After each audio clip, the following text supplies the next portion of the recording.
బంగాళాఖాతంలో కేంద్రీకృతమైన ఈ అల్పపీడనం రానున్న 24 గంటల్లో అదే ప్రాంతంలో మరింత బలపడుతుందని వాతావరణ నిపుణులు అంచనా వేస్తున్నారు. ఆ తదుపరి 24 గంటల్లో ఇది పశ్చిమ వాయవ్య దిశగా కదులుతూ ఒడిశా మీదుగా ప్రయాణించే అవకాశం ఉందని పేర్కొన్నారు. దీని కారణంగా సముద్రం అల్లకల్లోలంగా ఉంటుందని, తీరం వెంబడి గాలుల తీవ్రత కూడా పెరగవచ్చని తెలిపారు. ఈ అల్పపీడనం ప్రభావంతో ఇవాళ ఉత్తరాంధ్రలోని శ్రీకాకుళం నుండి ఏలూరు జిల్లా వరకు పలు చోట్ల మోస్తరు నుంచి భారీ వర్షాలు పడతాయని అధికారులు వెల్లడించారు. కృష్ణా, ఎన్టీఆర్ జిల్లా, గుంటూరు, బాపట్ల, పల్నాడు జిల్లాల్లో అక్కడక్కడ తేలికపాటి నుంచి మోస్తరు జల్లులు కురిసే సూచనలున్నాయి. రాష్ట్రంలోని మిగిలిన జిల్లాల్లో కొన్ని చోట్ల తేలికపాటి వర్షాలు పడవచ్చని అంచనా వేశారు. సముద్రం అల్లకల్లోలంగా ఉండే ప్రమాదం ఉన్నందున ఎవరూ వేటకు వెళ్లవద్దని స్పష్టం చేశారు. అదేవిధంగా నదులు, వాగుల సమీపంలోని లోతట్టు ప్రాంతాల ప్రజలు అప్రమత్తంగా ఉండి సురక్షిత ప్రాంతాలకు వెళ్లేందుకు సిద్ధంగా ఉండాలని సూచించారు.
బీఆర్ఎస్ పార్టీ కేసీఆర్ కుటుంబంపై తెలంగాణ కాంగ్రెస్ అధ్యక్షుడు మహేష్ కుమార్ గౌడ్ తీవ్ర విమర్శలు చేశారు.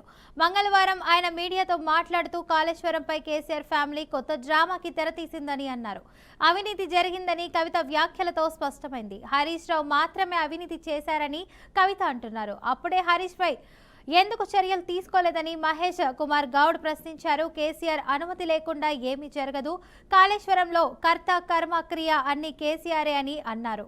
అవినీతికి బాధ్యత కూడా కేసీఆర్దే అని అన్నారు. కాళేశ్వరం అవినీతి వాటాలో కవితకు తేడాలు ఉండొచ్చు అని కీలక వ్యాఖ్యలు చేశారు. కేటీఆర్ పై కోపంగా ఉన్న కవిత ఎందుకు ప్లేట్ మార్చారని ప్రశ్నించారు.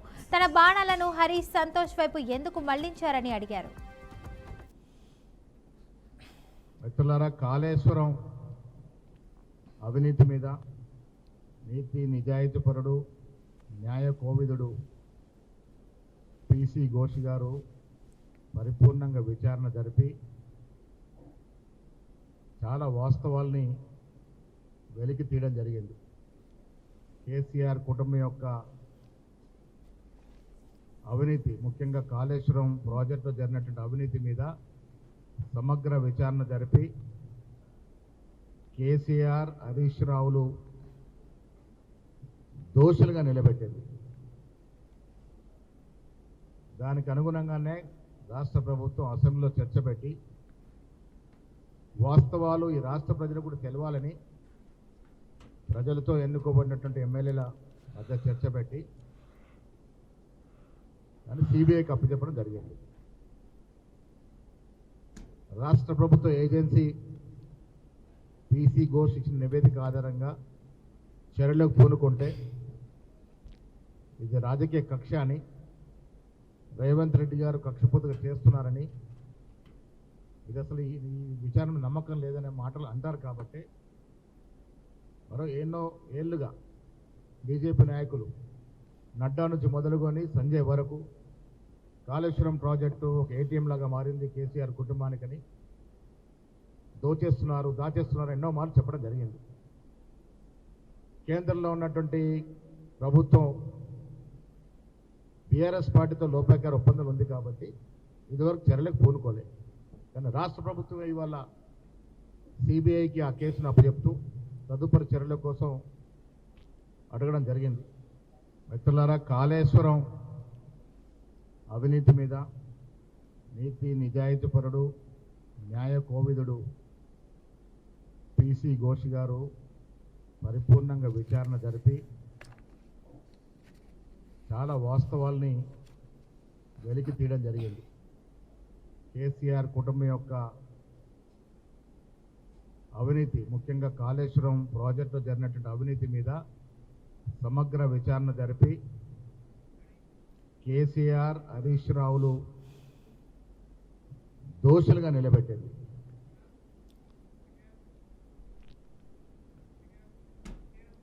తెలంగాణ రాజకీయాల్లో సంచలనం సృష్టిస్తూ బీఆర్ఎస్ అధినేత మాజీ ముఖ్యమంత్రి కేసీఆర్ కీలక నిర్ణయం తీసుకున్నారు. పార్టీ వ్యతిరేక కార్యకలాపాలకు పాల్పడుతున్నారన్న ఆరోపణలతో తన కుమార్తె ఎమ్మెల్సీ కల్వకుంట్ల కవితను పార్టీ నుంచి తక్షణమే సస్పెండ్ చేస్తున్నట్లు ప్రకటించారు. ఈ నిర్ణయంపై మాజీ మంత్రి సత్యవతి రాథోడ్ హర్షం వ్యక్తం చేశారు. పేగు బంధం కంటే పార్టీని నమ్ముకున్న లక్షలాది మంది కార్యకర్తలకే కేసీఆర్ ప్రాధాన్యత ఇచ్చారని ఆమె అన్నారు. కార్యకర్తల ఆత్మస్థైర్యం దెబ్బతినకూడదనే ఈ కఠిన నిర్ణయం తీసుకున్నారని, పార్టీ కంటే ఎవరు ఎక్కువ కాదని కేసీఆర్ మరోసారి నిరూపించారని సత్యవతి పేర్కొన్నారు.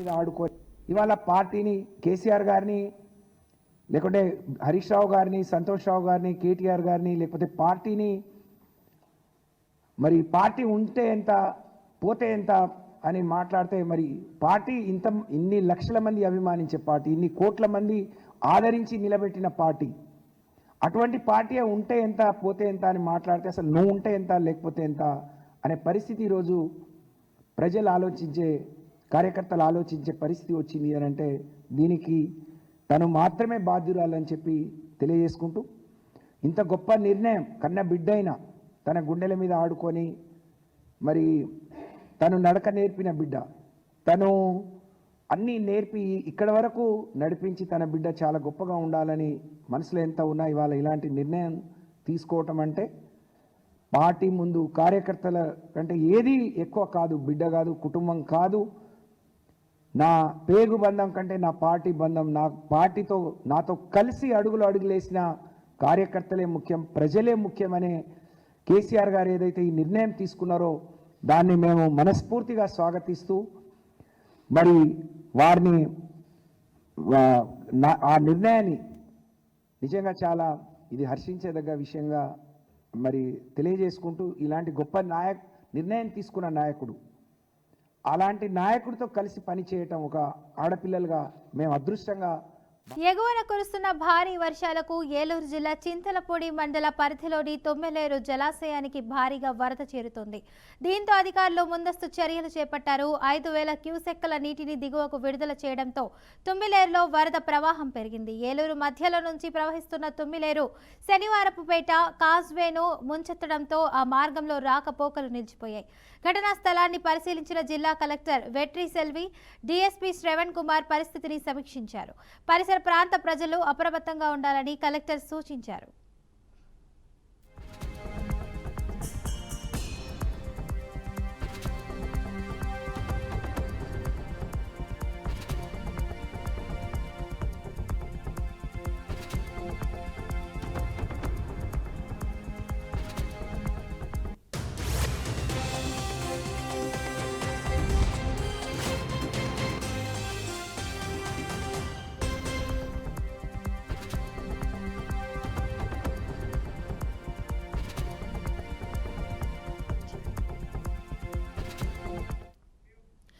ఇక ఇదే అంశానికి సంబంధించి పూర్తి సమాచారాన్ని మా ప్రతినిధి విజయ్ అందిస్తారు. చెప్పండి విజయ్.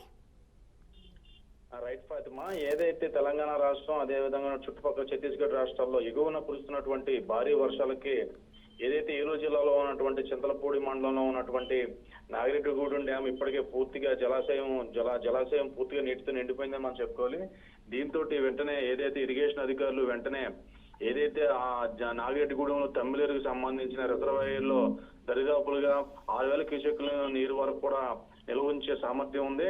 కాకపోతే ఎగువన కురుస్తున్నటువంటి భారీ వర్షాలకి ఇప్పటికే 10,000 క్యూసెక్కులు నీరు చేరుకోవడంతో ఏదైతే మిగిలినటువంటి 4,000 క్యూసెక్కులు అదేవిధంగా 5,000కు దరిదాపులో కూడా ఉన్నటువంటి క్యూసెక్కుల నీరుని కిందకి విడుదల చేశారు.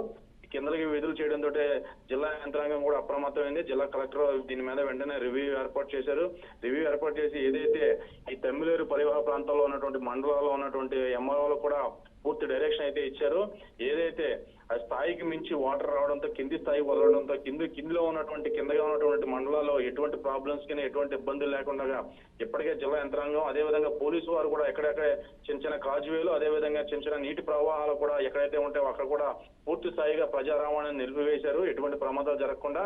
దీనిపైన ఇప్పటికే జిల్లా స్థాయిలోనూ అదేవిధంగా జిల్లాలో ఉన్నటువంటి ప్రతి ఎంఆర్ఓ కూడా దీని మీద ప్రత్యేక దృష్టి సారించారు. ఎక్కడ ఎటువంటి ప్రాణ నష్టం కానీ ఆస్తి నష్టం కానీ జరగకుండా ముందస్తు చర్యలు తీసుకున్నారు. అంటే ముఖ్యంగా దీనికి ఏదైతే తమ్మిలేరు రిజర్వాయర్ లో ఎక్కువైతే నీరు నిలబడదో ఆ నీరు విడుదల చేస్తే మాత్రం ఖచ్చితంగా ఏలూరు నగరానికి ఏదైతే జిల్లా హెడ్ క్వార్టర్ గా ఉన్నటువంటి ఏలూరు నగరానికి ముప్పు ఉందని చెప్పుకోవచ్చు. దీనిలో భాగంగానే ఏలూరులో ఉన్నటువంటి శనివారపేట కాజువే అదేవిధంగా కొత్తూరు కాజువే ఏదైతే ఉన్న 7 కాజువేలు కూడా ఇప్పటికే ప్రజా రవాణా పూర్తిగా నిలిపివేశారు, ఎటువంటి ప్రాణ నష్టం జరగకుండా.